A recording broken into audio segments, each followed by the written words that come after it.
I went there, I respect the office of the president. All he had to do was keep his mouth shut.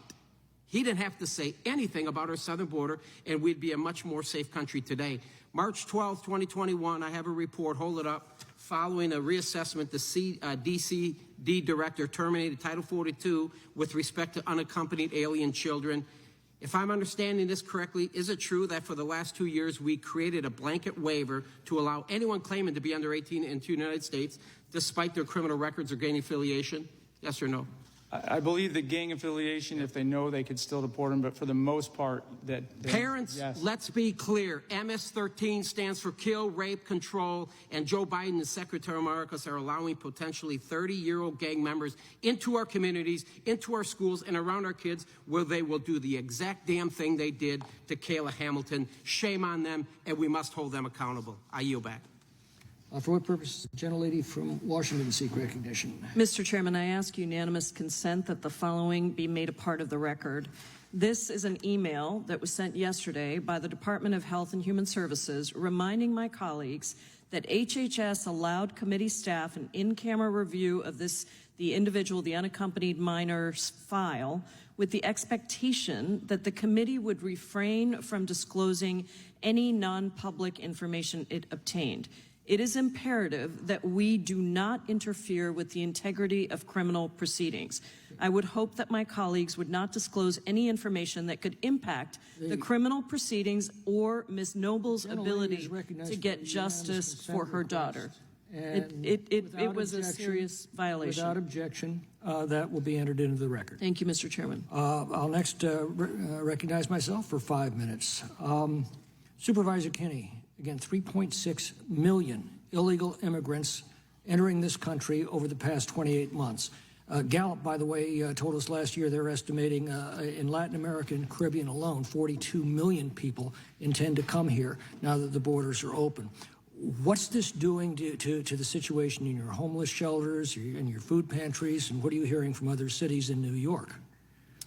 Yeah, so as I've learned in recent weeks, we already have a lot of migrants finding their way to Rockland County through family and friends, and it's already putting a burden on our social services and our Rockland County, so much so that they recently had to give another $1 million to the food pantries. Keeping in mind that Mayor Adams got he got $1 billion from New York State, and he is looking to put them in hotels in our town without any support or any. What are your constituents telling you? The constituents have concerns, and as I sit here today and I hear this testimony, and I understand why. There was questions raised about where the individual was going to be vetted, and they were told us they would be vetted at the border.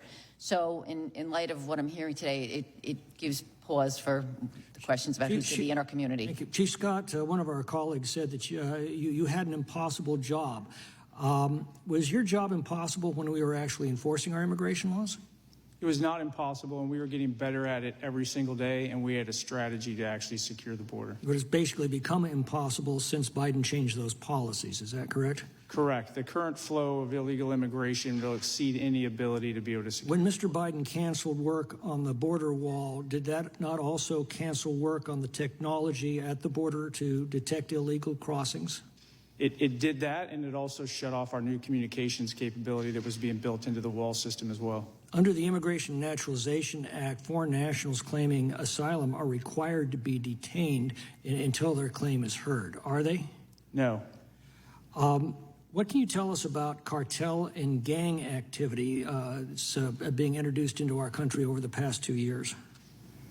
So everything that crosses that southwest border now is controlled by the cartels. The cartels control the illegal migrant crossings so that they can create these gaps in border security. And then they smuggle, when I say gaps in border security, I mean they overwhelm all the law enforcement in the area beyond Border Patrol. And then that opens gaps where there's no law enforcement, and they bring anything they want into the country behind that. Even on the U.S. side, if it's narcotics or even aliens, they are basically facilitated or guided to their ultimate destinations through cartel on this side, and very, very, very tight ties with many of the gangs, MS-13 and others. Can't really tell where the cartel ends and where they don't. It's more of a terminology. But this is a huge threat, and it's gotten significantly worse with the open border created. So they're brought in by the cartels to whom these migrants pay thousands of dollars, arrive at the border deeply indebted to those cartels, and then they're trafficked throughout the country, are they not? They are, and I really... And who's doing that trafficking? Again, that's still cartel, and that's still gang affiliations. Do we or not anybody also willing to have pay. a lot of non-governmental organizations that are assisting in distributing these migrants across the country? So yes. So currently they're getting millions of dollars. The non-governmental organizations are getting millions of dollars through FEMA. But the people get to choose where they go. So it's not necessarily those non-governmental organizations that are telling them, go to New York and hook up with this smuggler. Right. They're just getting the free plane ticket, the free care, and the feeding, place to rest for a Free, while. nothing's free. Who's paying for those plane tickets? You are. It's going through FEMA, and it's basically money being laundered and given to the NGOs to support this entire enterprise. The Dems tell us this is just a hemispheric problem beyond our control.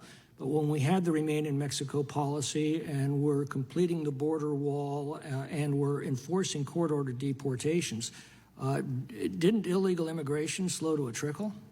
Dramatically, and I agree with the colleague to my right. When people knew what the parameters were and they knew they couldn't defraud the system and get released into the United States before a judge adjudicated their case, they stopped coming. That reduced flow allowed agents to be more effective. Ms. Nobles, can you tell us what you thought when you found out that the suspect in Kayla's murder was found to be an MS-13 gang member and that it was confirmed by a simple phone call by the local police department to El Salvadorian authorities, and then discovered that federal authorities never bothered to make that call before releasing him into the country?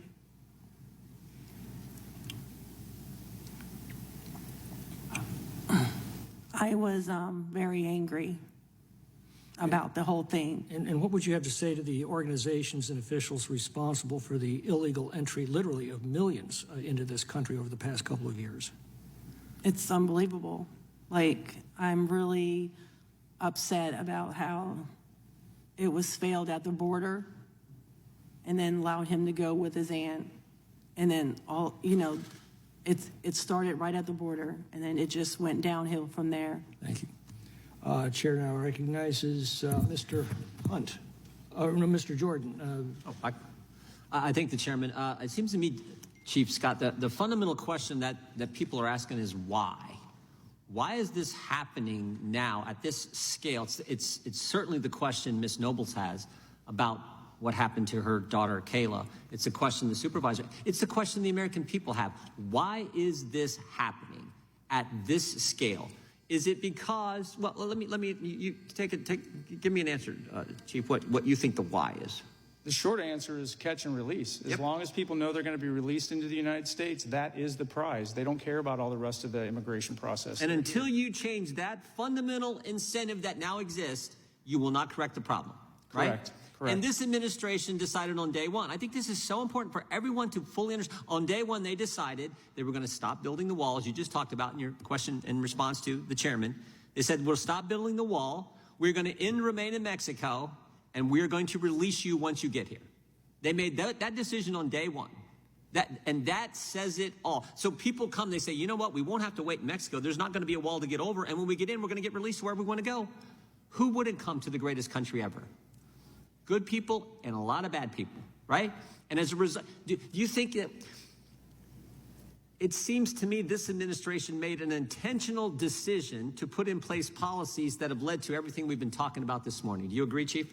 I agree with that. All the conversations I was part of focused on expediting the release of people into the United States. They were adamantly opposed to detention. And when you bring in, as the chairman just talked about, 2 million who come here or encountered who were released, another 1.5 million that we know came, but we didn't actually get it. They snuck in somehow. They got in somehow. 3.5 million people. There are going to be some bad people in there.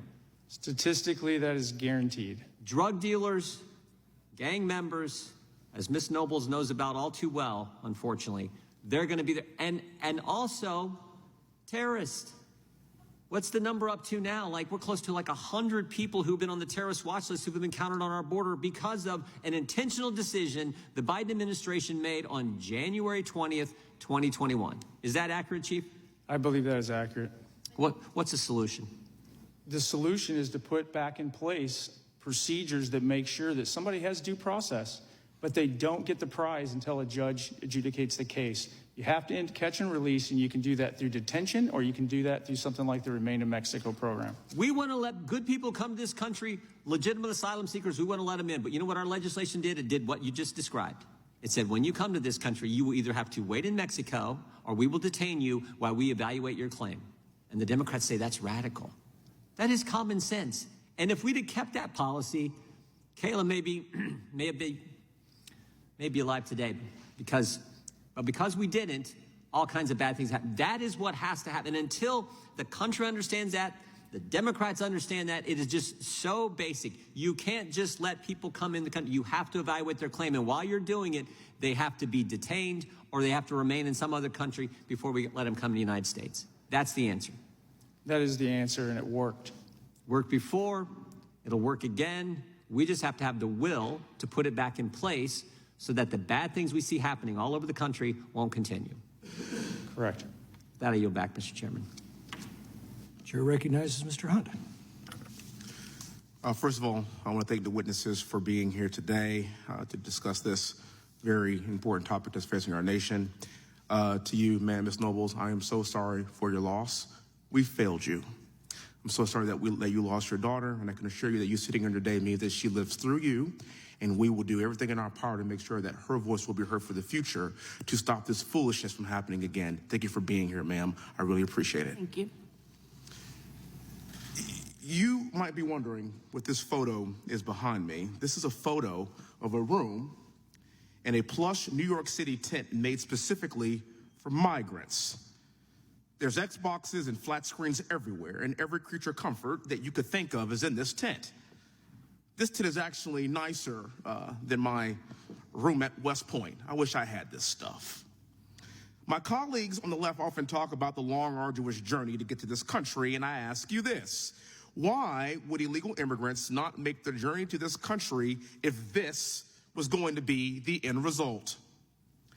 In this facility, they get free room and board, flat screens, 3 meals a day, free internet, and phones. This is the carrot that is bringing millions of illegal aliens to this country at a time when this country can least afford it. For the Democrats, migrants jump to the top of the list while Americans are consistently left behind. Mayor Eric Adams never thought the border crisis would make it to New York City, and now even he has to admit that the Biden open border policies have created a, quote, real-life humanitarian crisis. I say again, a real-life humanitarian crisis. Welcome to the party, sir. Let me show you a real-life humanitarian crisis in its America's cities due to Democrat policies, and America's cities have been crumbling long before President Biden opened the border. And now that every town that we know of, including New York City, is a border town, it's about to get worse. This is Philadelphia. These are not illegal immigrants. These are American cities currently living in abject poverty. And this situation is about to get worse. Greetings from Gary, Indiana. Or is that Eastern Ukraine?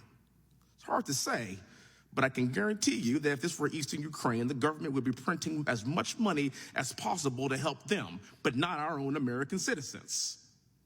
Not so good for the people of Gary, Indiana. And this is not the Dust Bowl or the Great Depression. This is yesterday. And our situation is about to get worse. It's been 3 months since a train derailment in East Palestine, and the people of East Palestine don't have the necessary resources to rebuild, and the community can't even drink clean water today.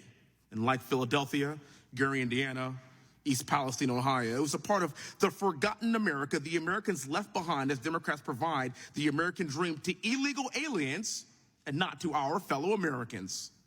I've got news for you. It's going to continue to get worse. We have San Mateo, California, in California's 15th congressional district.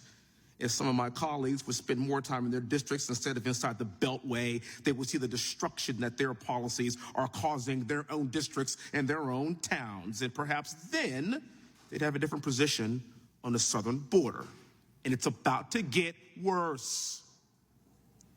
But wait, there's more. This is Redwood City, California. Or is it Tent City, California? Does this look like a country that's thriving? Does this look like a country that's equipped to handle a massive influx of millions more into this country illegally? I think not. The situation is only going to get worse. This is the death of the American dream, and it starts with the carrot, as I discussed in the very beginning, and ends in abject poverty and despair for Americans. It ends in us losing control of our sovereign border. It ends with cartels running our sovereign border and killing our young people. It ends in fentanyl overdoses. It ends in crime. I'm a military guy by trade. I've never seen a derelict of duty like this in my entire life. This is insanity. And while we owe the American people an apology, we also owe them to do our damn jobs. Thank you so much for being here, and with that, I yield back. Thank you, ma'am. God bless you. Gentleman yields back. The chair recognizes Mr. Swalwell of California. Thank you, Chair. I'm proud to represent the 14th Congressional District of California. I'll tell the colleague of mine who represents the 15th that he should probably come and defend his great district because our two districts are some of the most diverse, wealthiest, most educated places in America, and one of the biggest complaints I have from my constituents is it's too damn expensive to live there because there's too much demand on housing. And so we've got a housing crisis, we've got a congestion crisis because of traffic. It doesn't look like a place that nobody wants to live, but certainly with open hearts and open minds, we're doing everything we can to address immigration in our country. What I hear from my colleagues in this hearing is more chaos, an appetite not for solutions, but an appetite to pander to grievances. They don't want to solve the problem. That's not worth anything to them politically. They want to stoke fear. When the Border Patrol seizes fentanyl at the border, God bless them, thank them for doing that. They don't celebrate the Border Patrol. They try and use that to own the libs and clap back at Joe Biden. Where I come from, when cops do their job and catch the bad guys and take drugs off the street, we thank them. We don't use them as political tools because we don't have any ideas or solutions when it comes to immigration.